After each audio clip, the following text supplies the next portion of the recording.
Welcome back. Basically, this is just a quick little PowerPoint that I put together. It's just a chance for kids basically to take a look at this stuff and see if they know what's going on or not. It's basically just another chance for a little bit of extra practice if you would like it. Okay? So what I like to do, the best way to do this is wait for me to finish reading the question, then go ahead and pause the video, work it out yourself, see if you can get the answer, and once you have an answer, continue the video and I will basically tell you what the answer is and I'll go through working with it. Yeah, and hopefully this helps you. That's what we're looking for. So first one, this is going to be 6 questions. First question, I'm building a giant ramp for snowboarding. It has a base of 120 feet. So it's 120 feet long on the bottom. It has a height of 25 feet up here. What is the mechanical advantage of this ramp? Now remember, the mechanical advantage is how many times a machine multiplies your input force, or is how many times how many times stronger it really makes you. Now, mechanical advantage, we did learn in class, for a mechanical advantage of a ramp or of an inclined plane, you can use length divided by height. And once again, this is the explanation, so you should have paused it already. But mechanical advantage is the length divided by the height. This is where it gets a little tricky. The snowboarders use this length right here. So this is the length that we care about, okay? We can't just put 120 feet in for the length divided by 25. So length divided by height. For this one, we have to use a squared plus b squared equals c squared. I guess I should have said that this is a right angle in the question. Yeah, maybe that's not why I'm teaching geometry right now. So a squared plus b squared equals c squared. You can say 120. You can say that as a. So a squared would be 120 times 120, which would be 14,400 plus b squared. Well, if b is 25, b squared is going to be 25 times 25, which is 625 equals c squared. Add these two guys together and you get 15,025 equals c squared. Square root both sides, so you get c. You end up with c being just plain straightforward, 122.5, sorry about that, feet. So 122 and a half feet is this length right here. So we can just put that up here. The length is 122.5 feet divided by a height of 25 feet. So 122 and a half divided by 25 ends up being 4.9. Once again, mechanical advantage, you don't really need a label. I like to put a little X just to remind myself, hey, that's how much stronger it makes it. It makes it 4.9 times easier to get up this height right there. So, yay. Hopefully you got it right. Hopefully that helps you out. Let's go ahead and let's move on to the next one. Challenge problem. I have a block and tackle. This one is pretty tough. I have a block and tackle system that's a series of pulleys, kind of like this. This would be a fixed pulley. This is a movable pulley down here. Now this would be one fixed, one movable. It could be more than that in a block and tackle system. This picture is not the actual picture of the machine that I'm using. It's 85% efficient. I can raise 90 pounds 2 meters by pulling with 17.64 pounds of force. So this is the force I'm putting in. This is the force coming out of the machine. How much rope must I pull? This would be a good time to pause it and see what you can do. Alright, so hopefully you got something worked out. This is obviously an efficiency problem, okay? We learned in class that efficiency equals force output times distance output divided by force input times distance input. Basically, efficiency is the work coming out of the machine divided by, or you could say compared to, the work that you're putting into the machine. Now, a lot of kids get hung up on what is the output, what is the input. Well, the output is always the dead weight, the thing trying not to move, okay? This would be the output. The input is the thing trying to make it move. In this case, it's going to be you, okay? If you are in here, usually, if you're in a story problem, usually you are the input. All right. So the force output, we are moving oh, I'm getting a little ahead of myself, okay? The efficiency, it's an 85% efficient machine. Now, how do we put that in? In a numerical form, we would put 0.85. 0.85 is the same thing as 85% efficient. Equals the force output. Well, the force coming out of the machine is going to be 90 pounds. And the distance output, the distance that this thing is going to move is going to be 2, and I believe it's in meters, divided by, let's see, our force input. We are putting an input of 17.64 pounds of force in times however much rope I have to pull. So that's going to be DI. That's going to be the distance input. So that's what we're trying to figure out. That's what we're looking at right here. There's many different ways to solve it. You do whatever your friendly neighborhood algebra teacher taught you to do. I'm going to simplify this. 90 times 2, that's going to be 180. So that's really easy to simplify right there. I think I'm going to go ahead and multiply both sides by 17.64. That's going to cancel out this side. Multiply this side by 17.64. And it looks like that makes this side to be, I'll start up here, 14.994. That's just 17.64 times 0.85. So that would equal 180 over DI, distance input. I'm going to multiply both sides by DI. And what that will do is it'll cancel it on the right-hand side. It'll take it out of the basement. It'll get it out of there. So now I have 14.994 times D sub I equals 180.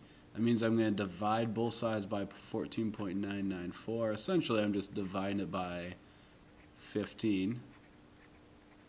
180 divided by 14.994, you end up with DI of 12. Now, think we put in this distance as 2 meters, so this distance is popping out once again in meters, so it's 12 meters. So to get this thing up 2 meters, we would have to pull 12 meters of rope. Now, some of you have probably already done your math in your head, but you can figure out that means that your mechanical advantage, now we already answered the question here, but if you've done the math in your head, the mechanical advantage would then be 6, okay? Because you have to pull 6 times more rope than the load actually goes up, which means we would have 3 fixed pulleys and 3 movable pulleys. This load would actually be hanging on 6 ropes and making it 6 times easier to go ahead and pull the rope. All right, hopefully that helped you out. That was a nice little efficiency problem. Moving on, we have another, looks like another mechanical advantage problem. Second class lever. Boom. Let's see here. First class. This one looks like it's a second class lever right here. The load or the resistance is in the middle. The effort is on the end. All right, let's see here. It's 10 feet long, 150-pound student standing 4 feet away from the fulcrum. What is the mechanical advantage of this lever? This would be a good time to pause it and go ahead and see if you can do it. Hopefully you have an answer by now. I like to start these out. I always like to draw a picture. I don't know, I'm just a very visual thinker type of person, and to me a picture always helps a lot, okay? This is going to be my second class lever. We got a fulcrum on one side. We're going to have the resistance somewhere in between the fulcrum and the effort. This is going to be the effort way over here on this end. So we got a nice little 150-pound student here. Obviously gravity is pulling them down. They are 4 feet away from the fulcrum. The whole lever is a 10-foot lever, and you're on the end with Mr. Muscles, and you are lifting up. You are the force, or you are the effort in this case. Okay? Mechanical advantage. Hopefully you use the formula mechanical advantage equals effort arm divided by the resistance arm. And the effort arm is always the distance from the fulcrum to the effort, or from the fulcrum to the force. So in this case, that's going to be 10 feet divided by the resistance arm. Resistance arm is from the fulcrum to the resistance. In this case, it is only 4 feet.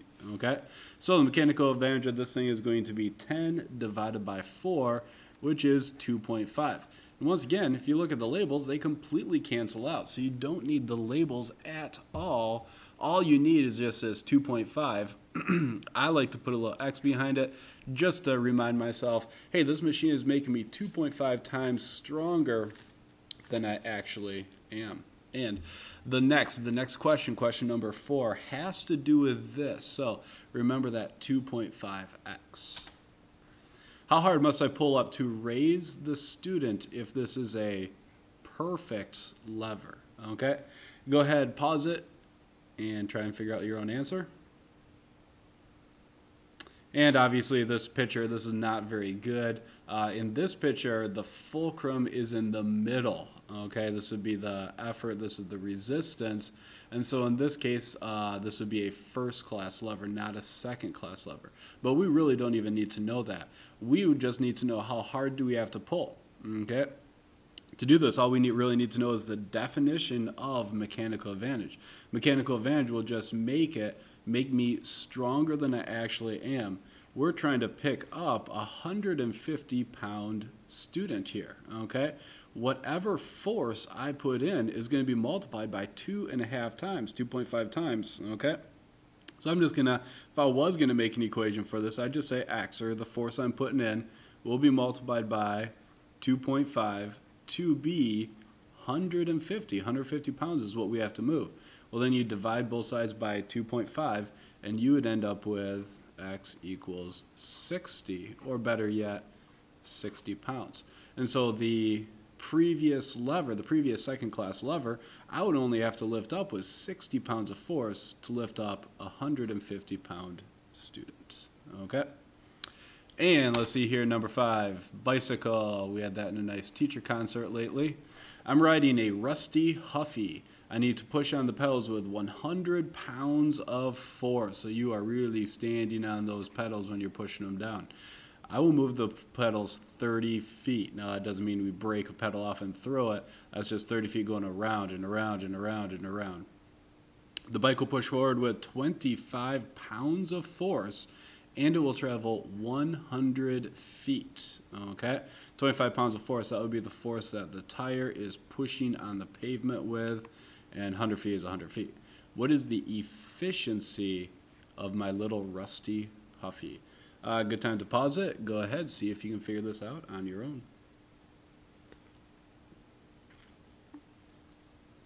Okay, so we're back. Let's see here. Efficiency. Efficiency is force output times distance output divided by force input times distance input. It's the force coming out of the machine divided by the force going into the machine. Okay? Now in this case, force coming out of the machine, I'm looking at 25 pounds of force being put out by the little Huffy times 100 feet divided by the force input. Looks like you're putting 100 pounds of force in there. Wow, you better change your gears. And you're moving at 30 feet. Okay? If we multiply that out, 25 times 100 is going to be exactly a nice little, let's see here, 2,500 over 100 times 30. In this case, it's going to be 3,000. Okay?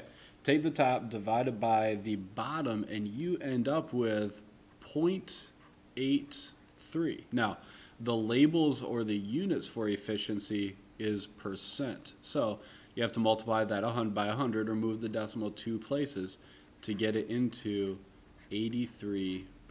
So your little Huffy would be an 83% efficient machine.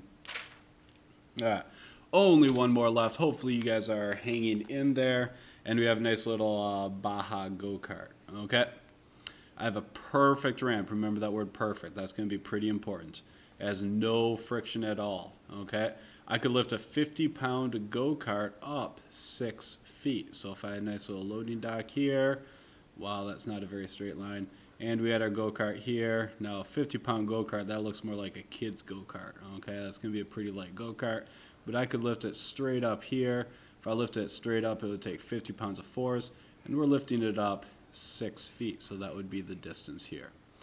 Or I can use a ramp to push it up. If I use the ramp, I'll need to push with 10 pounds of force. So, or I could use a ramp. We could push the nice little go-kart up the ramp this way. It's going to be much easier, much less force needed to do it. Question is, how long is the ramp?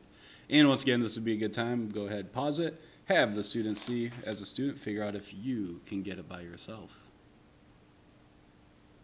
All right, most of you probably figured out that if it's a perfect ramp, now perfect ramps with no friction, they do not exist, but if they did, they would be called an ideal machine, We, of course, try and get as close as we can to an ideal machine, but nobody has ever made a perpetual motion device. No one's ever actually made a 100% efficient machine, but we've gotten close, okay?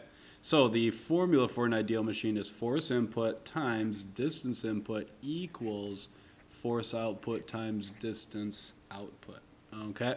So the force input, using the machine, you are doing the force input, that force would be only 10 pounds of force.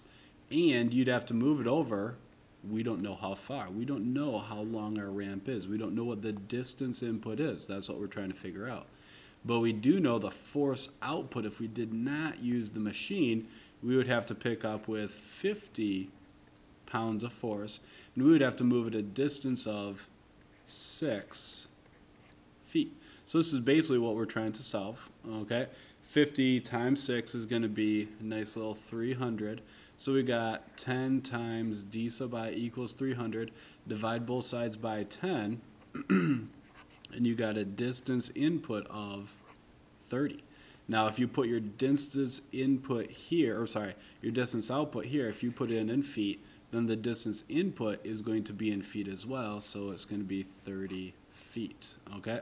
So that means that the usable length of this ramp, the length that the go-kart was actually pushed on, not this bottom length, but the length that the go-kart was actually pushed on is going to be a nice 30 feet, okay? Alrighty, hopefully this helped you out for the test. Good luck, and yeah, you could always replay this, but obviously the questions will not change. Bummer.